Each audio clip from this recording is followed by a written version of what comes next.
Hello guys, long time no see. Nandito na naman uli ako. Nagpakita na naman ang inyong kaibigan na lulubog lilitaw dito sa YouTube. Ay, lumilitaw pa din naman. Kaya lang sa live lang. Diba? Kasi wala tayong may upload.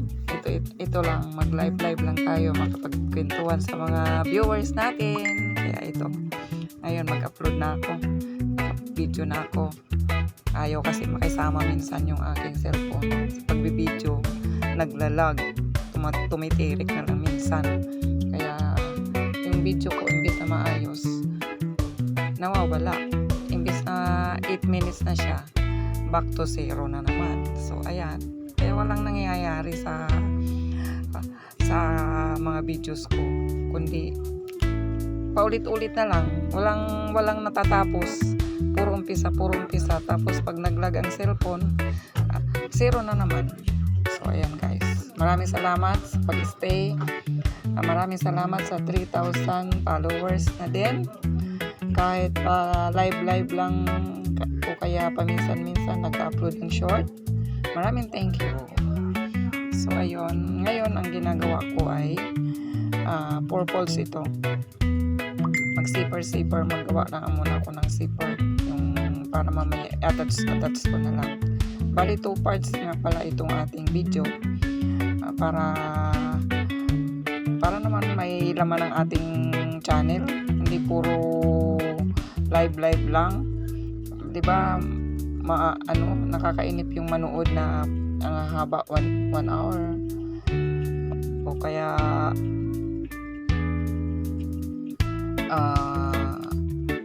may gitsang oras pa nga. So ayan guys, pasensya na. So ito, mahirap mag video tapos makopyright pa kahit may nagpapa-music sa kabilang banger. So ayan guys, pagpasensya na. So alam nyo naman siguro ang process ng paggawa ng purples, no? So ko na lang, re-remind ko na lang. Sana umabot kayo sa hanggang dito sa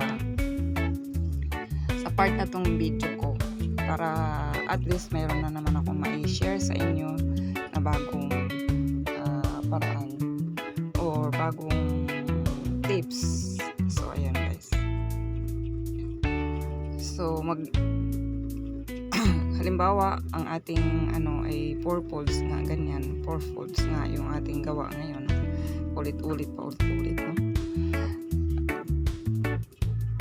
Di ba dalawa yun, kabilaan yun, dapat kasi may zipper. So gagawa tayo ng same, bali hahatiin natin, di ba pahaba yung width natin. Halimbawa, kaya usually naman ang width ng tela natin is 96, lalo na sa mga Canadian cotton o yung sa tawag dito, anong tela yun, polycotton. Yun ang madalas natin ginagamit sa pang-cover ng ating foam, damit ng ating foam na may zipper.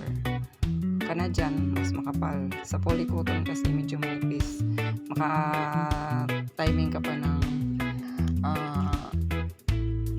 yung madaling mapunit, marupok, isang washing, lalo na pag wina-washing mo yung tela, punit agad. So mas maganda kung medyo makapal. Pwede naman yung Katrina yung printed or Cretuna. So ayun guys, ang madalas ginagamit. Cretuna pwede rin siyang pang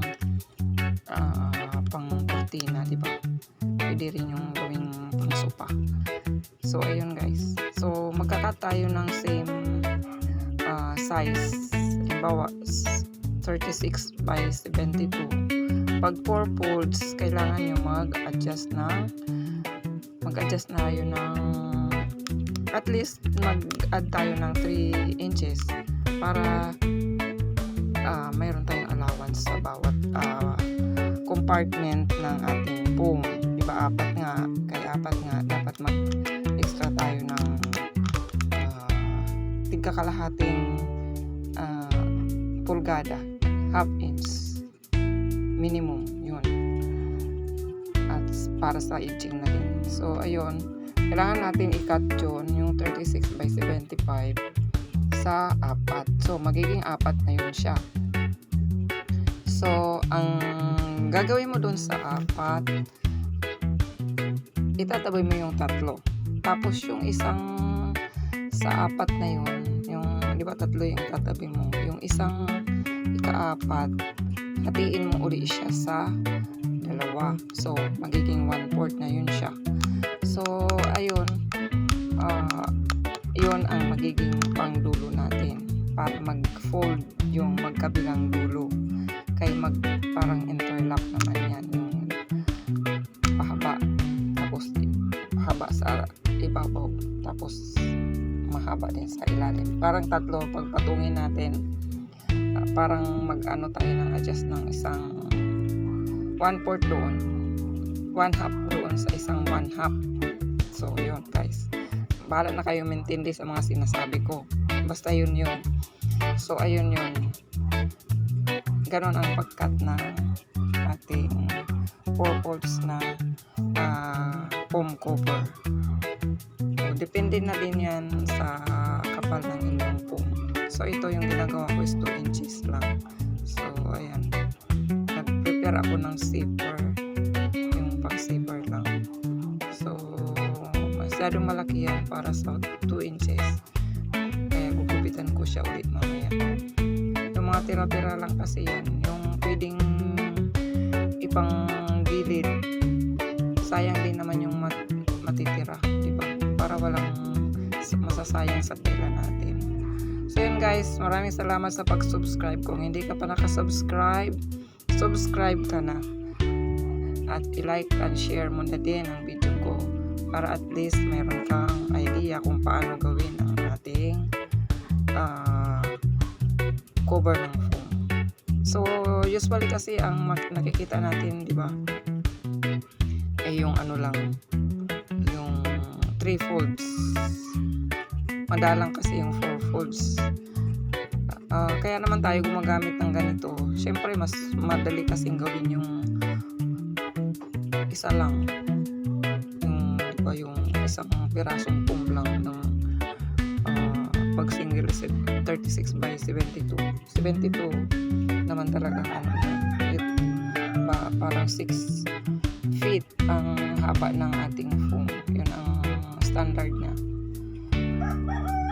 So kaya naman tayo gumagamit niyan para ma-minimize ang ating space, lalo na pag maliit ang ating kwarto.